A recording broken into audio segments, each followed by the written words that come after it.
My name is Jerm. This is Jerm Warfare, the battle of ideas. Norman Fenton, thank you for joining me in the trenches. We have a mutual friend, Nick Hudson. Yes. I'd like to argue, though, that I have more claim to that friendship simply by virtue of the fact that he lives 35 minutes away from me. Well, I first knew Nick during the COVID era because Panda. he was one of the dissidents along with me. So, and we'd met in London 3 or 4 times, as well as communicated kind of like reasonably regularly, I guess. Have you been to our side of the pond?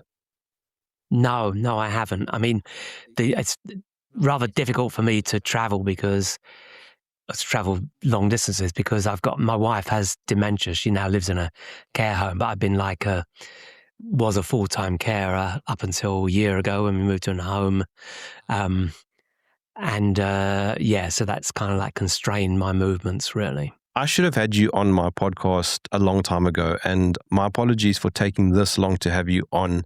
I mean, you're one of the most outspoken sort of A-level, shall we say, scientists in the UK since the COVID era. Yeah, I like to classify myself as a mathematician rather than a scientist. What's the difference, though? They expect me, because I focus on the data and logic in case of COVID, for example. So I don't comment on the medical aspects, but purely on the data outcomes. And in particular, I use a particular probabilistic statistical technique called Bayesian reasoning to come up to look at the claims. It's all about the claims that were made, for example, about how deadly the virus was, how effective the various interventions were, including the vaccine. And that approach requires a combination of prior judgments, prior information, which is then updated in the light of the new evidence that you're seeing. That's what the Bayesian approach does. It does it properly, unlike a lot of the classical statistical techniques. Like I say, I've just been looking at some of the truly awful papers, for example, that are still being written claiming that vaccine, was effective at cutting cardiovascular incidence, which contradicts the data that I've seen on that. And the reason they are able to claim this is because they're using ludicrous assumptions in their statistical methods. At the risk of becoming exceptionally complicated, what is the Bayesian method, simply speaking? The Bayesian method is that you start with a prior probability for an unknown event. So, for example, if somebody tosses a coin which is claimed to be a fair coin, it's usually reasonable to have a prior belief that it's 50% likely to come up heads. But if you toss it, let's say 10 times, and it comes up heads each time, then by Bayesian assumptions, you should actually adjust your belief to come to the conclusion that there's no longer just a 50% probability that is a fair coin. Okay, but let's just come up with a revised probability.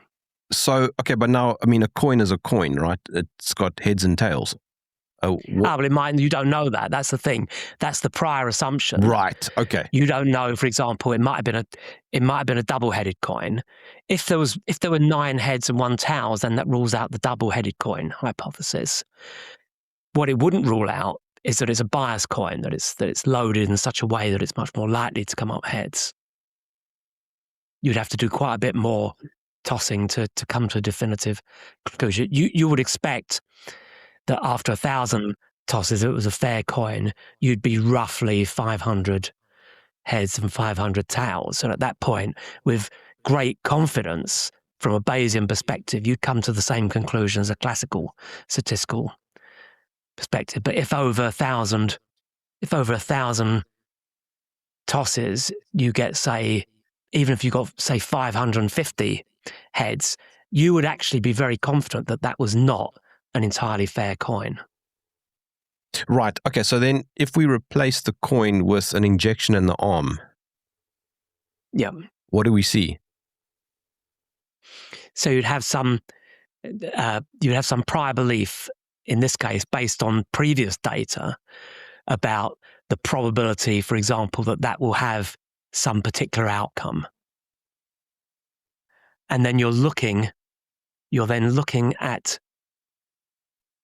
trying to gather as much data as you can about the actual outcomes you observe, and that may lead you to revise your belief about the probability of the assumed outcome. So you wrote a book, Fighting Goliath. In this instance, who's Goliath and who's David? Yeah, so that's that book up there. This I wrote with my colleague Martin Neal about the whole COVID period. Goliath is the whole kind of like government, pharmaceutical, media conglomerate, which was basically pushing across the whole world, essentially, the narrative that COVID was not just a completely novel virus, which is something that we also kind of dispute how novel it actually was, but that it was a uniquely deadly virus that threatens the entire world, and that we could only get out of the virus by unprecedented government interventions, starting with, for example, lockdowns, unprecedented lockdowns and social distancing and all that nonsense, followed by the mandatory COVID vaccine. And that's what we challenged Goliath on, all of those points, because from very early on, we were observing, again, from the limited data that was available, that was independent and was not biased. We saw fairly early on that the case fatality rate for people who were, let's say, assumed to have COVID, which is another issue that we uncovered to be problematic, was far lower than the rate that was claimed at the time. And that has clearly been proven to be correct in hindsight, because initially they were ridiculing, for example, Donald Trump, who said that he disputed the initial figure. They were originally quoting, remember, over 3% case fatality rate, I think 3.7, and Trump tried to ridicule that, and they ridiculed Trump for questioning that figure. And right from the start, our very first paper, which incidentally was one of the few COVID papers that we actually got into a peer-reviewed journal before they started to close ranks against us, we were saying then that the case fatality rate wasn't really much different from the flu, right? Around about, it was less, we were saying sort of 0.2, and that it was only likely to affect the elderly people anyway. And that, with hindsight, does appear to be the consensus, something like the consensus figure. So the claims made originally were completely order of magnitude wrong. Thanks to people like Ferguson and Ferguson, and Drosten. he has a lot. Yeah, they were. So Ferguson was wrong in the predictions about how many deaths there would be if there were no massive interventions. So that was all this weird and historically inaccurate mathematical modelling. And of course, Drosten came up with the PCR test to determine whether a person did have COVID. And of course, that's something that, again, through our various data analyses, we showed, very much a Bayesian approach there, because with the Bayesian approach, we were able to characterize exactly what the kind of false positive rate was for the vaccine. And that was massively underestimated because people didn't understand Bayesian probability, essentially. And there's quite a bit about that in the book. And then, of course, going on to the vaccine effectiveness, we debunked all of the claims about that. It's interesting. I don't know anything about mathematics. It wasn't one of my strong points at school. But what I can tell you is that my wife and I decided way back in 2020 that we were not going to get vaccinated. We weren't even going to get a PCR test, and we weren't going to legitimize the system. And if it meant that we would never be allowed to leave our country again, then so be it. As it happens, we can leave the country, and I think we are better for it, not having that injection in the arm. But I'm thinking back to somebody like Nassim Taleb, who also kind of deals in risk analysis in maths, and he got it horribly wrong. Oh, the guy, I mean, to be fair, I don't know the guy personally. I used to read his books, and I thought that they were very interesting and engaging books, but he never actually gave any real solutions to the problems that he was claiming he could solve.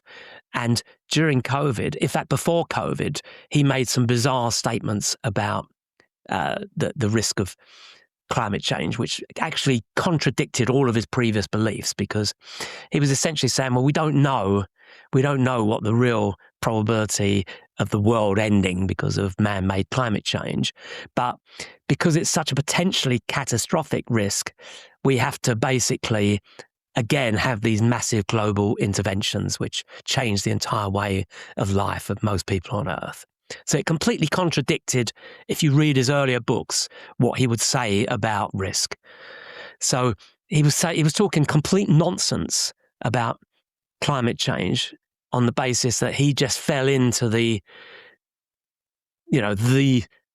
kind of like government-approved narrative of catastrophic man-made climate change, which was going to end the world in not too many years.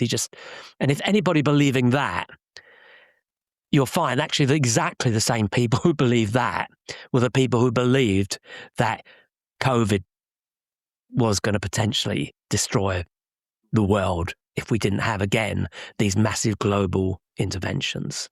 So what piqued your interest? Let's go back to 2019. I mean, you were working in criminal trials. What got you curious about the COVID narrative?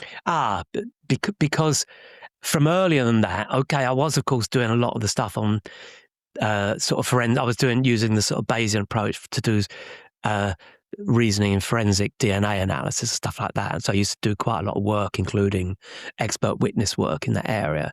But actually, for several years before that and during COVID, I was involved in a lot of research in medical risk, and in particular, risk of chronic diseases like rheumatoid arthritis, diabetes, chronic heart failure, working with clinicians to do things like early risk assessment. How can we identify how likely it was for people with particular attributes that they were going to suffer from this, and what were the optimal treatment strategies? So we were applying Bayesian reasoning, causal modeling, the stuff we do, these so-called Bayesian networks we were building, which are effectively like kind of like intelligent AI type models to do that type of reasoning and what-if analysis. And we were working with clinicians who are experts in the different areas of chronic diseases, and using their expertise and a combination of data and trials and that type of thing. So I had a very large interdisciplinary project at the time COVID started in 2020, which was already looking therefore at the risk of these chronic conditions. So it was inevitable that when COVID came along, looking at the risks involved associated with that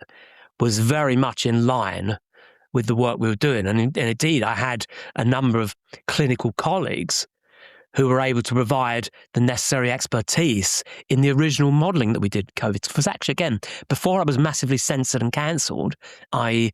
before I was challenging the official narrative in a way that they saw threatening, we were actually doing this kind of risk assessment. So we had a very sophisticated online, we produced a very sophisticated online tool, which was based on one of these Bayesian network models underlying it, where people could simply enter basic information about themselves and their health, and then update it with any new information, like whether they had a particular test outcome, and they would get an updated probability of them likely to get different types of severity of COVID or would need hospitalization and stuff like that. That's what we did very early on.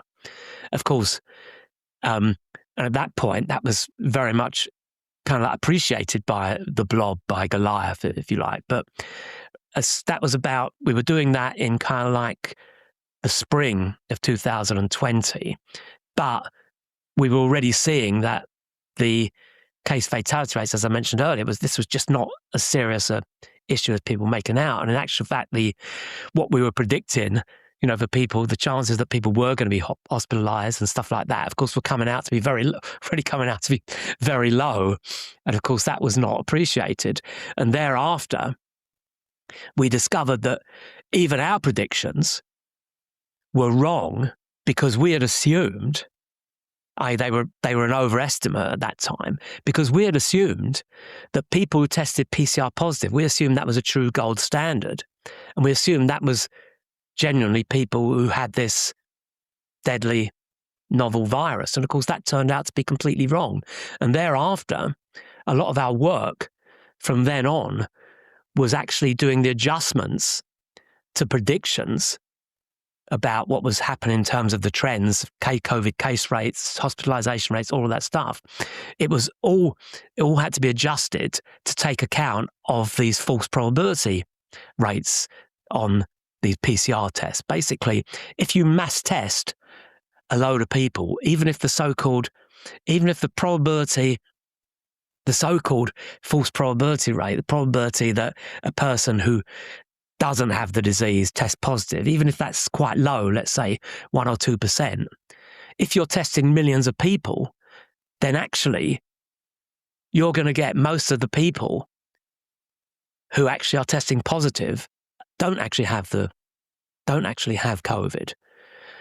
And if you're testing, and what was happening is they were massively ramping up the testing, which the effect of which was inevitably to massively ramp up the number of claimed cases, which was a complete statistical artifact of the false probability rate. It just wasn't there. So, but there was a reason they were doing this.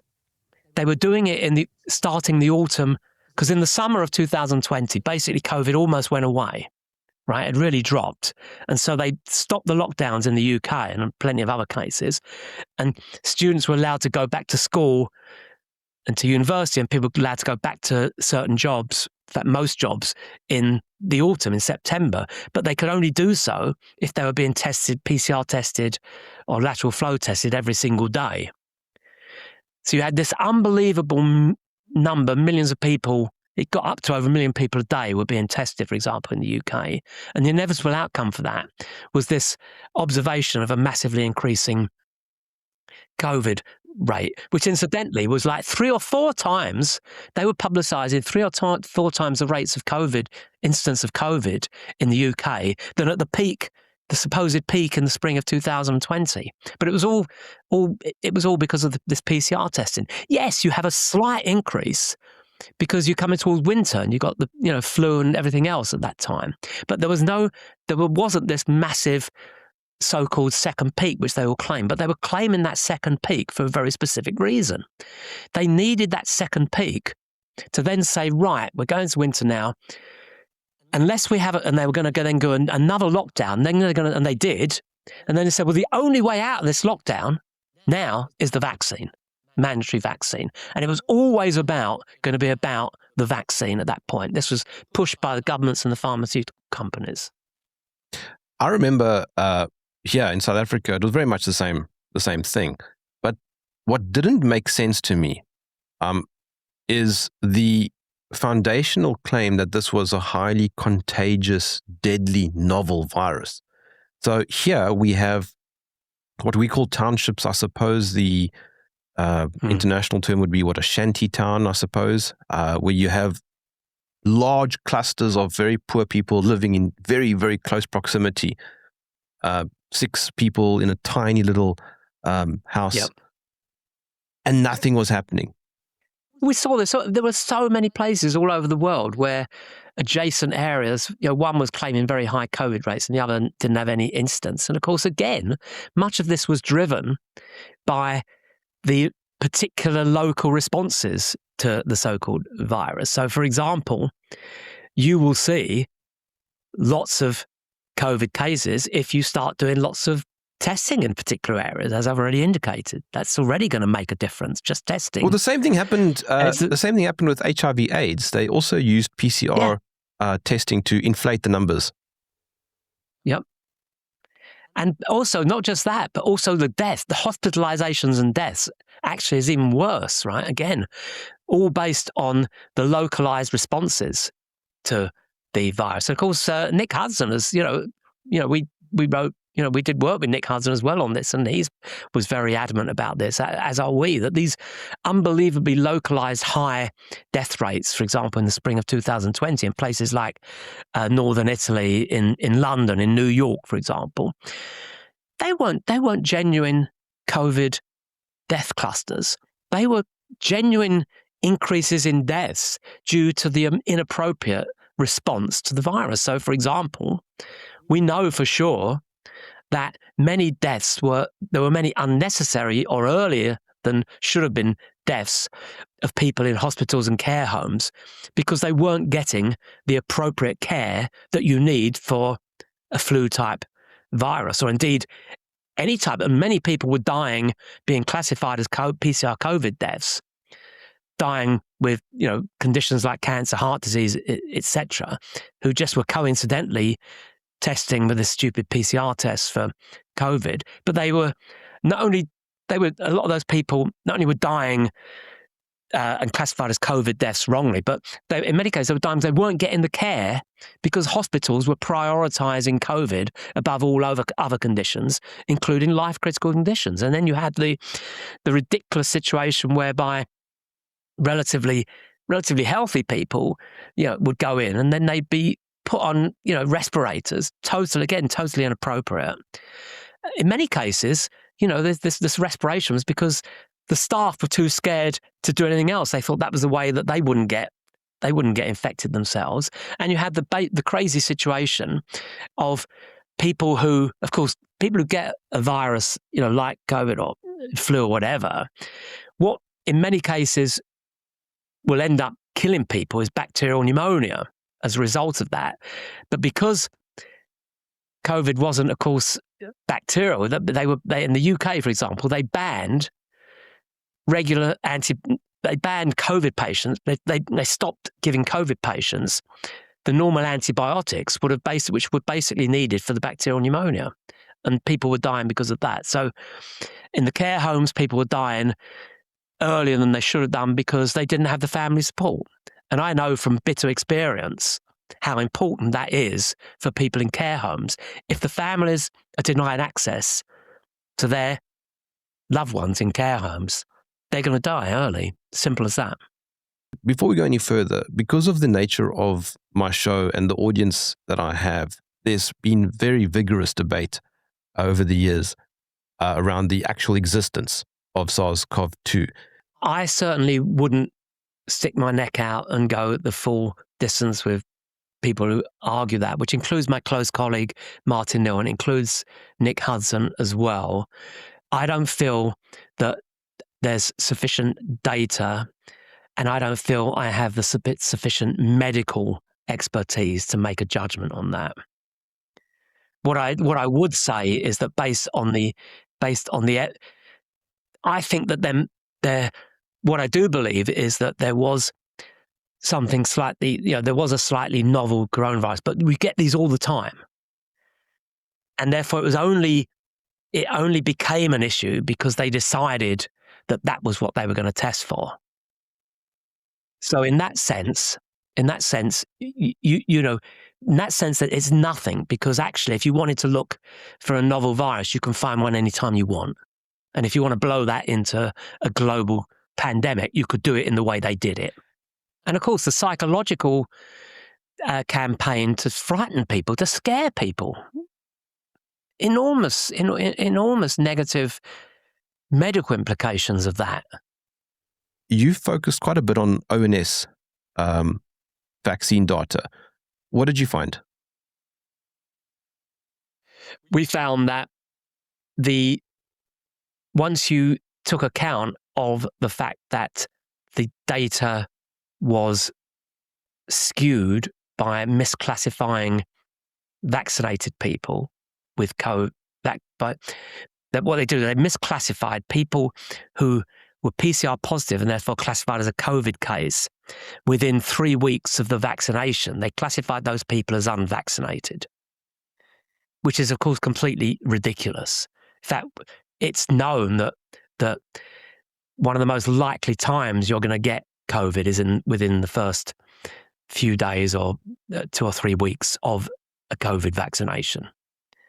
If you're classifying all of those people as vaccinated, so you're putting them in the group of truly unvaccinated people who happen to be PCR tested positive for COVID, and you're comparing those when you're looking at vaccine effectiveness with the vaccinated people who get COVID, but you're excluding the vaccinated people who get COVID in 3 weeks, it is a statistical certainty that even if that vaccine was was nothing, was just saline solution, it's guaranteed that you will see figures of 95% effectiveness for the vaccine, which then tapers away after 3 months towards zero. And hey presto, now you need to get, if you're using that as you're driving your data for vaccine effectiveness, hey presto, you need to now get a booster or a second shot. So it's all, again, it was a statistical illusion. And that when you actually look at when you actually take out when you make the consideration for those differences, what we were finding over time, once you took out the various other biases in the ONS data, was that in almost every different age category, the death rates, the all-cause mortality rates for the COVID vaccinated were slightly higher than those for the unvaccinated. We're not talking about, I've never claimed hundreds of thousands or millions of extra deaths like some people have claimed. I don't claim that at all.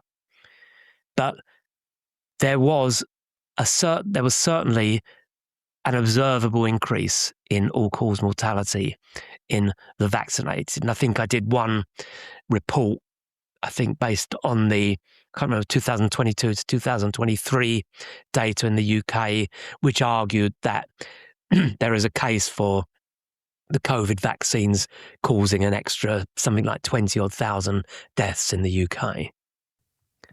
And of course, the only ones that are formally classified as COVID vaccine deaths are those where there was an autopsy and then a formal, what was that, formal exam, whatever when they had to go through the court. And of course, there's only been about, a couple of hundred of those, but we know that in reality, the number of deaths resulting from the vaccine was almost certainly more. It's almost impossible to get a person who claims to have, where the family claims that their relative has died from the COVID vaccine. It's almost impossible to get that classified as a COVID death, and because they want to make it impossible to pay the mandatory compensation.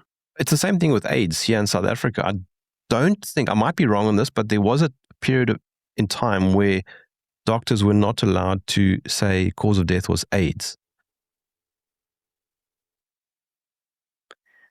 Yeah, I mean, I think that the Robert F. Kennedy Jr. book, this Fauci book, goes into detail on that. I mean, it's quite shocking, yeah. And the similarities, yes, to what they did. I mean, that's fun enough. Also, I don't know if you've ever interviewed a friend of mine, an American doctor, who was effectively struck off because of his, again, challenging the official pharmaceutical narrative. A guy called Randall Bock. He wrote a book about Zika. And you can see they did exactly that. Again, called it Overturning Zika, the pandemic that never was. Exactly the same playbook. They played it all out there before COVID. Norman, come on. The Lancet said that the vaccine saved 20 million lives. I did that was one of many studies based on this bizarre, mathematical modeling. I think I did a kind of like a satirical piece, which was actually not that satirical, because it was in a sense similar to what they were doing. It's a bit like, I think I said something like the following. Imagine that you collect every day from, say, January in the UK. We're talking about UK, where the winters, our winters are in, are in the January, February, and summers are in July, August, etc. So imagine that you go into the garden. I go into the garden every day between January and, say, early June, and I record the temperature. Okay, so what you'll see, of course, if you put this on a graph, you'll see the temperature is going up, right? It's a steady increase in temperature, the daily temperature. And I think, well, hang on a sec. If I want to now extrapolate what is going on here without my knowledge about what summers and winters, etc., at that point, what am I going to do? I'm going to extrapolate that by the end of the year, we're all going to basically die of heat. Because it's just going to keep going up, isn't it? That's what we're seeing. So I think, well, hang on a sec. We've got to do something about this. I'm going to basically take a fan and put it in the garden, plug on a fan and put it in the garden, and see what happens as a result of that. And what happens, I start measuring the temperature after that, and it starts dropping. And hey, presto, the intervention of my fan in the garden has saved the world from dying of heat. That is essentially what they were doing. They were looking at these fabricated increasing COVID numbers, then looking at when the COVID intervention was. And of course, at that point, they stopped doing all the mass PCR testing. So irrespective of what the vaccine was doing, you're going to see the COVID rates coming down, and that was it. That's the basis for all of those ridiculous claims that you see in the Lancet and elsewhere of 20 million lives, etc., saved because of the COVID vaccine. So you're talking about a miscategorization bias, which is a logical fallacy. I remember Jessica Hockett came onto my podcast a few months ago, and she was looking at the New York hospital data, and something she found, which I hadn't thought about back in the day, was when they were bringing out the COVID mortality data, it was coming out pretty much in real time. And she argues that that's not possible because it takes weeks to do autopsies and to know why people are dying, for example. So what they were doing is that they were creating models. Yep, I've seen the work because I know Jessica, and I've met her. She came to London for the book launch event for Fighting Goliath, and there's a lot of, I think that there's a lot of credibility in what she and indeed others are claiming about the fact that there was fabricated death data in New York, and not just New York, worldwide. Yeah, I'm sure that there was similar scams pulled elsewhere. No, but what I'm getting at is you're talking about modeling, and so much of the COVID event was based on modeling. Yeah. Yep. All of the original, all of that our world in data stuff. Remember right at the beginning where everybody was looking at that to see everything, you were looking at every single country. It wasn't real data. It was not, even ignoring whether the PCR tests were accurate. It wasn't based even on PCR tests. It was based purely on modeling. There was no reality in that data. And yet they were claiming it was real time. They were getting real-time data from all these different areas in the world. It was not true. That's now known to be a fact.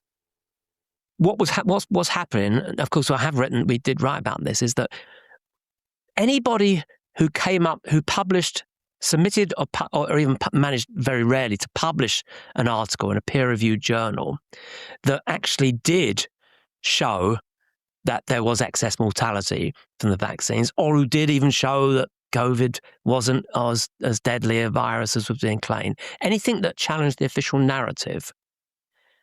Generally, anybody like ourselves, our group, and others who were submitting papers on that never got to the review stage after April 2020. Or if it got to review stage, it was automatically rejected by the editors.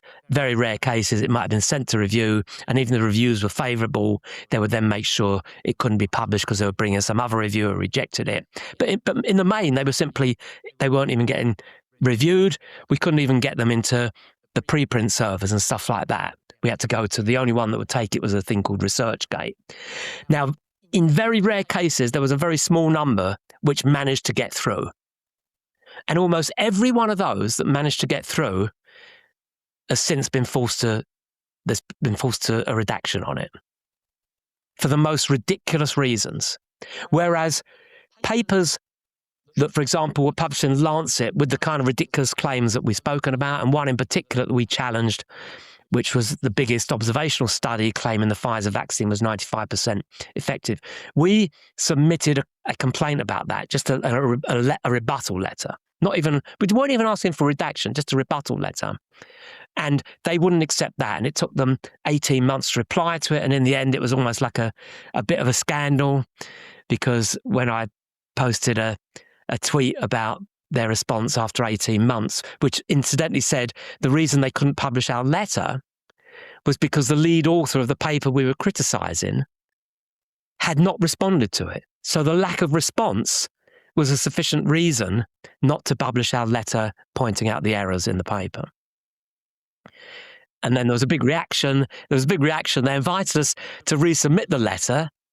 And then 2 days later, they rejected it again. And I got a Freedom of Information. I did a subject access request to get all of the correspondence, email correspondence about my letter. And it turned out, if you look at it again, it's cited in the. Actually, I think I've given that example. There's something about it in both of those books. You'll find that it wasn't scientific reasons they were rejecting my letter. It's because they were classifying me as a conspiracy theorist and anti-vaxxer. Therefore, they couldn't have my name on a letter which was criticising one of these ludicrous papers. It's quite clear to me that peer review itself has become ideological and utterly broken. Yeah, and that's of course one of the subjects of my my new book. And of course, my experiences during COVID feed into this book, because this book is actually about my 47 years in academia and how I was eventually forced out in 2022. Basically, because of my COVID activities, because I was challenging that official narrative. Sorry, because I was challenging the official COVID narrative, I went from kind of like respected academic professor to an academic pariah in a matter of just a few months. So I was really, for example, even when I mentioned about I was leading that big interdisciplinary research project, some of my medical colleagues refused to be named on papers where I was a co-author, and I got thrown off of grant applications because they didn't want me on it.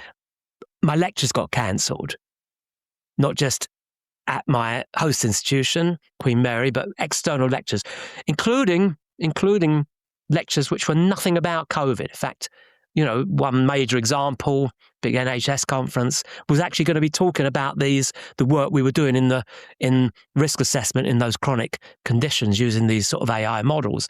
That got cancelled simply because they said that they decided at the end my presence would be a distraction. And then they justified it later because the Free Speech Union took on the case. And then they basically said, no, they actually even accused me of being a kind of like Hitler sympathizer, which is bizarre because I'm Jewish, very publicly Jewish. My father was the only survivor of his family, large family in the Holocaust. They accused me of being a Hitler supporter because I used the clown world symbol on some posts, and they said that clown world symbol is basically a dog whistle for Heil Hitler. There you go. That was the NHS. That was one of the justifications the NHS used for.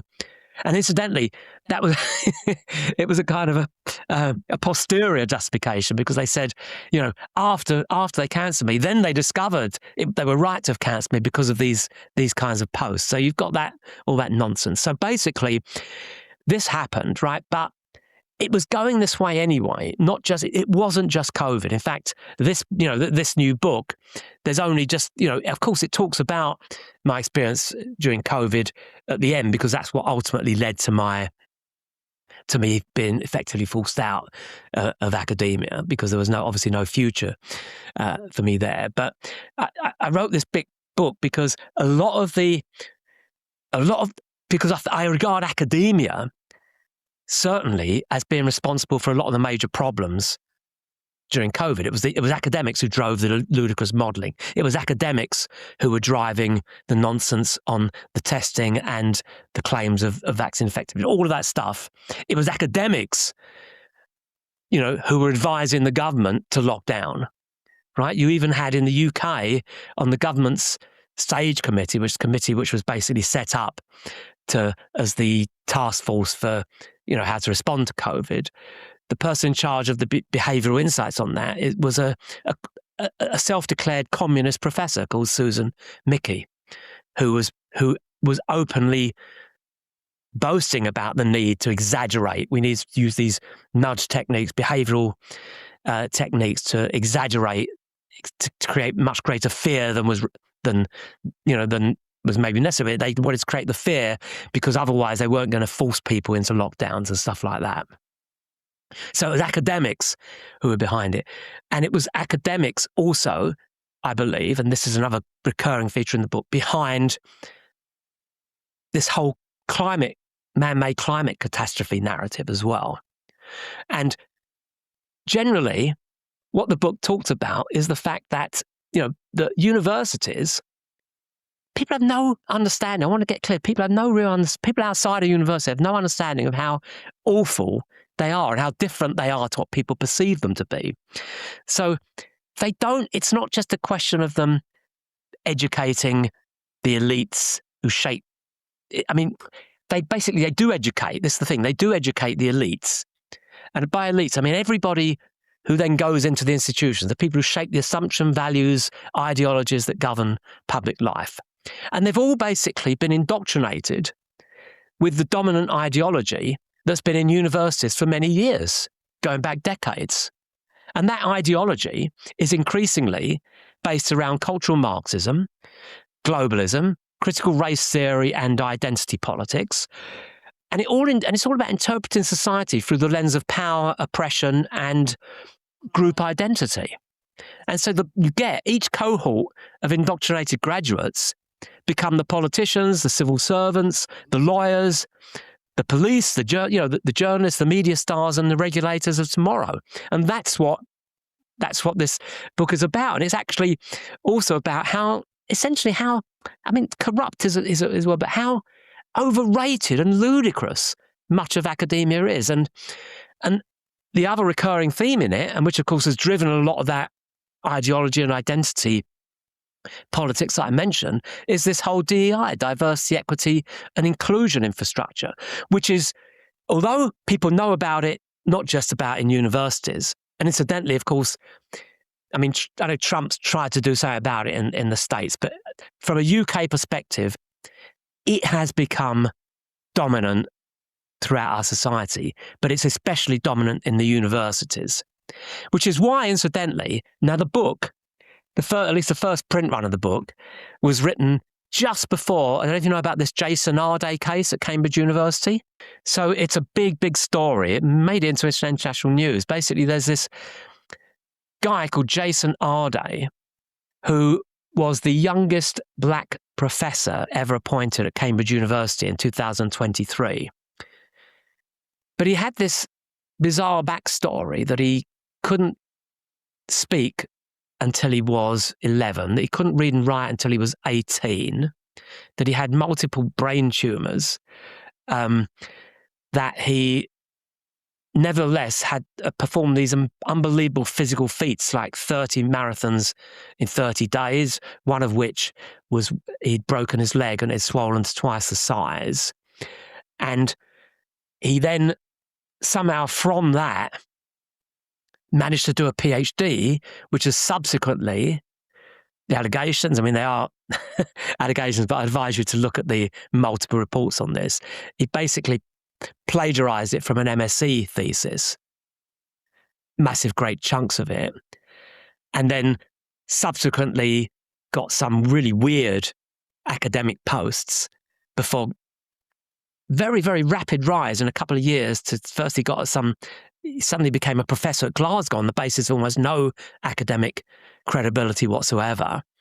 And then sort of a year later, he was appointed professor at Cambridge, because what had happened in the meantime is he became a very public figure because of this bizarre backstory of his, that, you know, from someone who couldn't read and write until the age of 18, managed to get a PhD, perform all these incredible, unbelievable feats and physical feats, and made, you know, he was sort of a media figure. And so Cambridge, in their unbelievable desire, their virtue signaling, because Cambridge, there's a section of the book which was written, of course, as I say, before this story broke, about the special peculiarities of the DEI framework at Cambridge. You can kind of understand why they would want to get, you know, this is the ultimate virtue signaling, to grab this guy, have him as the sort of the, you know, the face of their diversity, equality, and inclusion at Cambridge. But to say that this guy was over promoted is to say it's an understatement. I mean, it's a bit like putting Mr. Bean in charge of air traffic control. Or it's a bit like putting Obama in charge of the United States. Exactly, yeah.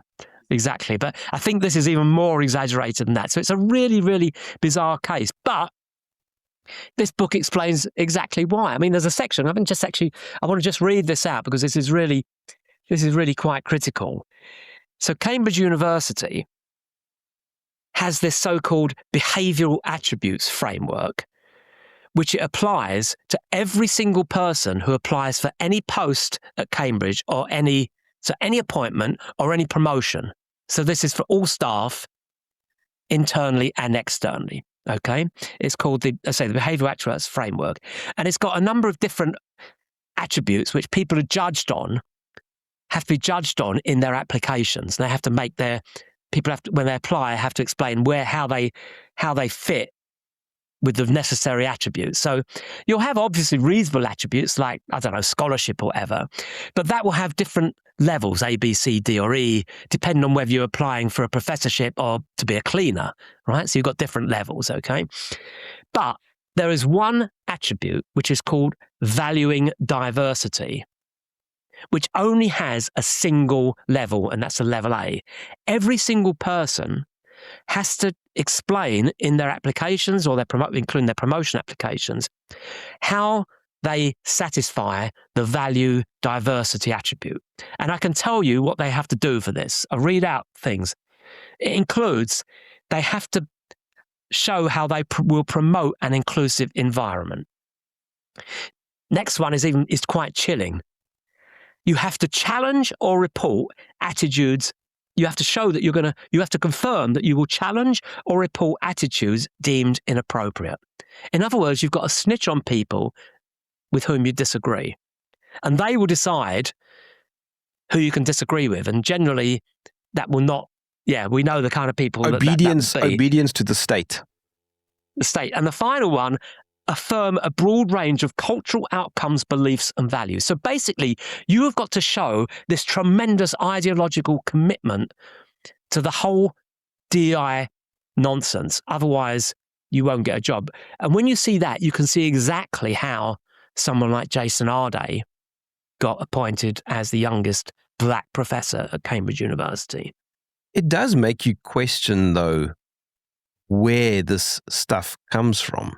Oh, it's the book incidentally also covers this, right? Because it actually started in the 20th century. I think it started in 1894 with the formation in the UK of the Fabian movement, because they knew that there wasn't going to be, in the UK, you weren't going to be able to get a violent communist revolution that taken place in other parts of Europe, France, and would take place in Russia and China later on, because there was too much sort of civil infrastructure, too much cultural cohesion for that to happen in a country like UK. So these Marxists, well, they call themselves the Fabians, but they are effectively socialists. They're looking for a new world order.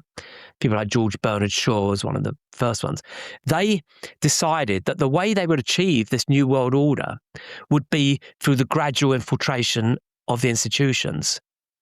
And that's why their symbol, if you look it up, is the sheep in wolf's clothing. You're going to gradually infiltrate. And they decided that the universities, education, was where you have to achieve this infiltration first. Because once you're there, you'll then get it into the civil service and then all of the other institutions of state. And in fact, they actually set up one of the best, in fact, my old school, I have to say, my old university college, London School of Economics, they actually set it up, the Fabians set that up in 1904, specifically to promote this worldview. And they also, incidentally, were instrumental in the Education Act, also early 1900s in the UK, which basically made the state responsible for most education. And so there was this gradual infiltration. That was happening all the time. Now, in the 1920s, 1930s, the so-called Frankfurt School, which ironically was a bunch of far-left academics who fled Nazi Germany, they went to the US and they decided to infiltrate all of the universities there. And they were very much focused on not also this gradual infiltration, but looking very much at the cultural aspects. They decided you had to capture the culture. So it wasn't just what you taught in terms of, Marxist ideology. What you had to basically do was manage to get hold of media, all media, films, everything, the written word, and that would then reinforce itself within academia as well. So it was all about that cultural Marxism. And that's really what drove this whole DEI stuff, which was formerly kind of only came about sort of 20 years ago, but the basis for it, which was just the whole critical race theory stuff, it was there from the Frankfurt School, from the Fabians. It was well established in the mid-1960s in American universities, and it quickly then became, the critical race theory stuff hadn't been a feature of British universities. The cultural, the Marxism was, but the critical race, in fact, a lot of those early Marxists were real genuine racists. They hated black people, right? So that didn't infiltrate our universities. The critical race theory stuff didn't infiltrate the UK universities until it had already infiltrated. We basically got it from the Americans. And it's been a sort of a steady, increasingly rapid takeover of the institutions since then. But isn't it weird, though, that the institutions allow it? The institutions allow it because the people who control the institutions have come through the same indoctrination. The vice-chancellors, you won't find, apart from at the single private university in the UK, every vice-chancellor buys into this ideology. And again, the book talks about that, gives examples. My university that I was 22 years at, the last 22 years, if you look at his mission statement, actually, I want to get this right. I might have misquoted the book myself in this. I did say something like their mission statement above it. Let me just check this. I want to get this right. It's quite incredible. We're talking about, here it is. I actually got the quote. This is the accurate quote. So Queen University, in its mission statement, so this is the Mission 2030 statement. This is what is on the front page of their website. It's in bold letters on the front of their mission statement. It says, "Our mission is to be the most inclusive university of its kind anywhere." Nothing about being the best in terms of some scholarship outcome or research outcomes. No, to be the most inclusive. What the hell? Why the hell would that be the mission statement of any university? And for that matter, what is wrong with exclusivity? You'd think that exactly. Universities were always, the top universities were always highly, highly exclusive because that's where you get real meritocracy. You're only going for the best and most gifted.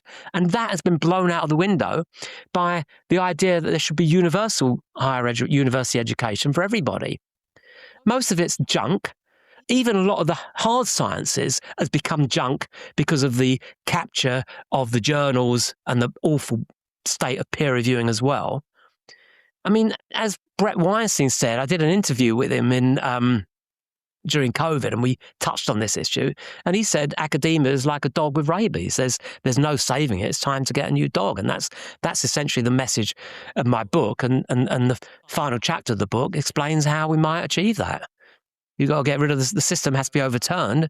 And my argument for doing that is to basically defund it. Just, if you rely only on you should rely only on student fees. So it's actually a demand-driven system, and people will only pay for quality courses that they actually need to improve lives and improve the state of the nation. All of the junk DEI stuff and all of the junk courses and all of the nonsense HR stuff wouldn't be able to survive without the government block grant. Well, Norman, I'm very pleased to say that I am a varsity dropout.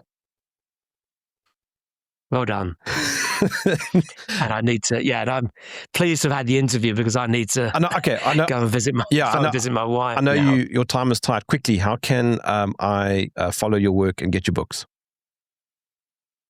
So the easiest thing is to just NormanFenton.com gets to my website, and that's got information about the books, etc. If you want these books, just go on Amazon and Google Norman Fenton books, and you'll get to them. All right, Norman Fenton, thank you for joining me in the trenches.